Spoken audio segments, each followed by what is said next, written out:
रुकिए रुकिए, आपने बहुत रील को स्क्रॉल कर दिया, इसको भी देखते जाइए। आपका भी पढ़ाई में मन नहीं लगता है तो इस वीडियो को लास्ट तक देखिए। अगर इस वीडियो को आप लास्ट तक देख लेते हैं, मैं वादा करता हूं या गारंटी करता हूं 100% तो नहीं लेकिन 80% आज से ही आपका मन पढ़ाई में लगने लगेगा।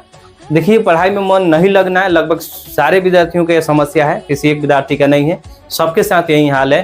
तो इस वीडियो को आप देखिए लास्ट तक, आपका समस्या तो हल हो ही जाएगा। चलिए, सबसे पहला काम क्या करना है, पढ़ाई को छोटा करो। छोटा करने का इन द सेंस यानी अपने चैप्टर को टॉपिक में डिवाइड कीजिए। ठीक है, यानी पूरा चैप्टर आज ही पढ़ जाऊंगा, ऐसा कभी नहीं करना, ऐसा होगा भी नहीं। ठीक है ना। जैसे आप कोशिश करते हैं कि पूरा चैप्टर आज पढ़ जाते हैं, एकदम पूरा 10 पेज का 15 पेज का चैप्टर आज ही इसको एकदम पढ़कर हम एकदम रेडी कर देते हैं। पता है क्या होगा, पढ़ते पढ़ते जाएंगे 2 घंटा 3 घंटा पढ़ेंगे, मन उब जाएगा, अंडरस्टैंडिंग वहां से गेन नहीं होगा, समझ नहीं होगा, तो फिर आप उब जाएंगे, तो फिर पढ़ने का मन, वहीं से आपका कॉन्फिडेंस लेवल गिर जाएगा, आप नहीं पढ़ेंगे, मन ही नहीं लगेगा, क्योंकि यहाँ से कुछ मिला ही नहीं।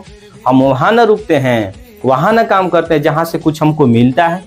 ठीक है ना। आपको हम बोल दें कि दिन भर आप काम कीजिए, हम आपको हम क्या बोलते हैं उसको, आपको सैलरी अगर नहीं दें तो आप दिन भर काम कीजिएगा? नहीं कीजिएगा। लेकिन आप काम करें, मैं आपको सैलरी दे दूं, उसी समय आपका पेमेंट कर दूं, तो फिर से आपको कल काम करने का मन करेगा, फिर मैं कल दे दूं, फिर से आपको काम करने का मन करेगा। लेकिन आपसे मैं काम करवाता जाऊं लेकिन सैलरी नहीं दूं, पेमेंट नहीं दूं, तो आपको मन लगेगा काम करने में? नहीं लगेगा। ठीक उसी प्रकार से अगर आप पूरा चैप्टर पढ़ने का प्रयास करते हैं एक बार में, तो पूरा चैप्टर एक बार में तो क्लियर होगा नहीं। सबसे बड़ी बात, 1 दिन में नहीं होगा, 2 दिन में, 3 दिन में नहीं, बड़ा बड़ा चैप्टर होगा तो 10 दिन में भी नहीं होगा। तो क्या आप आज पढ़ेंगे तो 10 दिन लगातार पढ़ते जाएंगे पूरा चैप्टर को? जब आज शुरू किया उस चैप्टर को पढ़ने का और लगातार अगर 10 दिन पढ़ते हैं तो क्या पता है आप 10 दिन टिक पाइएगा उस चैप्टर पर? कभी नहीं टिक पाइएगा। आप तो रील भगा रहे हैं एकदम 1 सेकंड में रील भगा रहे हैं। तो 1 से लेकर 10 दिन एक ही चैप्टर को पढ़ना, लगता है कि आप पढ़ पाइएगा? एकदम नहीं पढ़ पाइएगा। तो उसको क्या करना है, आपको पढ़ाई को छोटा बनाना है। पढ़ाई को छोटा बनाने का मतलब कि आप अपने चैप्टर को टॉपिक में डिवाइड कीजिए। टॉपिक में डिवाइड करेंगे तो आपका टारगेट छोटा हो जाएगा। टारगेट छोटा होने का मतलब समझते हैं ना, कि आपका टॉपिक में बट गया चैप्टर पूरा। मान लीजिए 10 दिन का एक चैप्टर था, बहुत लॉन्ग चैप्टर था, तो 10 टॉपिक होगा, उसमें एक टॉपिक आपका उसको अचीव करने का, यानी कम समय में उस टॉपिक को आप अचीव कर लेंगे, आप अपने टारगेट को अचीव कर लेंगे, गोल को अचीव कर लेंगे, तो अंदर से खुशी महसूस होगा, अंदर से आपको कॉन्फिडेंस लेवल गेन होगा, यानी कॉन्फिडेंस आपका बढ़ेगा। क्योंकि एक टॉपिक 1 दिन में आपने पूरा कर लिया तो कॉन्फिडेंस लेवल बढ़ गया कि भाई समझ में आ रहा है, क्वेश्चन का आंसर हमको समझ में आ रहा है, मैथ का ही है तो हमको बन रहा है, मैथ हम सारा समय से लगभग बन रहा है। तो जैसे ही समस्या हल होता है तो आपका काम करने का मन करने लगता है। तो छोटा टारगेट बनाइए, 1 दिन में एक टॉपिक पढ़ जाइए, समझ आ जाएगा, फिर आप रेडी हो जाइएगा फिर से पढ़ने के लिए। भाई टॉपिक क्लियर हो रहा है, फिर पढ़ेंगे, फिर क्लियर होगा, फिर पढ़ेंगे। तो छोटा टारगेट बनाइए, अचीवमेंट उसमें हासिल कीजिए, आपका मन खुश होगा, आपका पढ़ने में मन लगने लगेगा। ठीक है ना। और दूसरा काम क्या करना है, पढ़ने के समय मोबाइल को दूर रखना है, साइलेंट करके दूर हटा दीजिए।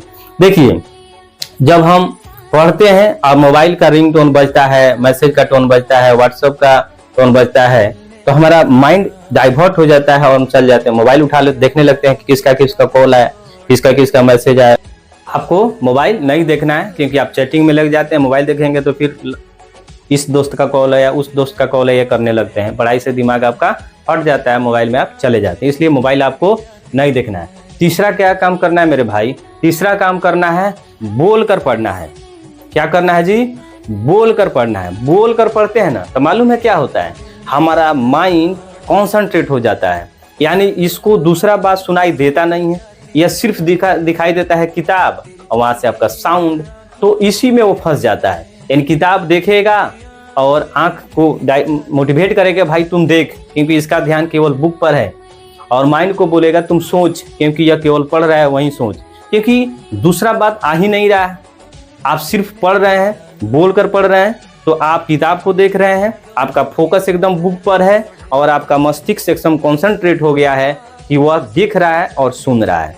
ठीक है ना। अगर साउंड किसी और का नहीं आएगा तो आपका दिमाग भटकेगा, एकदम से नहीं भटकेगा। तो बोल कर पढ़ना है और समझ कर लिखना है। क्या करना है जी? बोल कर पढ़िए और समझ कर लिखिए। जैसे आप कोई टॉपिक पढ़ लिए, चैप्टर पढ़ लिए, तो उसको आप लिखने का प्रयास कीजिए। लिखने का प्रयास करने का मतलब उसका सारांश लिख दीजिए। अगर लिटरेचर है तो सारांश लिख दीजिए। मैथ है तो उसके जो दिया गया है क्वेश्चन, जो क्वेश्चनर दिया गया है, यानी प्रश्नावली दिएगा उसको बनाइए। साइंस है उसमें प्रश्नावली दिया गया उसको बनाइए। ठीक है ना। लिखने का मतलब है यानी बोल कर पढ़िए और समझ कर लिखने का मतलब आंसर को लिखिए। ऐसा आप करते हैं ना तो छोटा छोटा गोल रहेगा, छोटा छोटा अचीवनेस आपको तुरंत मिलते जाएगा। और छोटा टारगेट अब बड़ा टारगेट नहीं होता, टारगेट होता है और अचीवमेंट होता है। छोटा हो या बड़ा हो, खुशी उतना ही होता है। इसलिए जो रणनीति हमने बताया आपको, इसके अकॉर्डिंग काम कीजिए। मैं गारंटी करता हूं कि आपको पढ़ाई में मन आज से ही लगने लगेगा। और इस वीडियो को मेरे भाई थोड़ा लाइक भी कर दीजिए, शेयर कर दीजिए, आप कमेंट में कर दीजिए कि मुझे क्या इस पर क्या और वीडियो बनाना चाहिए, किस तरह का वीडियो आपको चाहिए। और चैनल को सब्सक्राइब नहीं किए तो चलते चलते सब्सक्राइब कर दीजिए, क्योंकि सब्सक्राइब करने में आपका कोई पैसा नहीं लगता है। लेकिन मुझे क्या मिल जाता है मालूम है? एनर्जी। आपका एक सब्सक्रिप्शन मुझे एनर्जी देता है कि भाई फिर से वीडियो बनाओ। क्योंकि और आपके जो छात्र हैं, ये पढ़ने वाले जो व्यक्ति हैं, जो बच्चे हैं, वो आपको ढूंढ रहे हैं। तो मुझे वीडियो बनाने का एनर्जी मिलता है, मैं वीडियो बनाऊंगा। Thank you, have a nice day, may God bless you.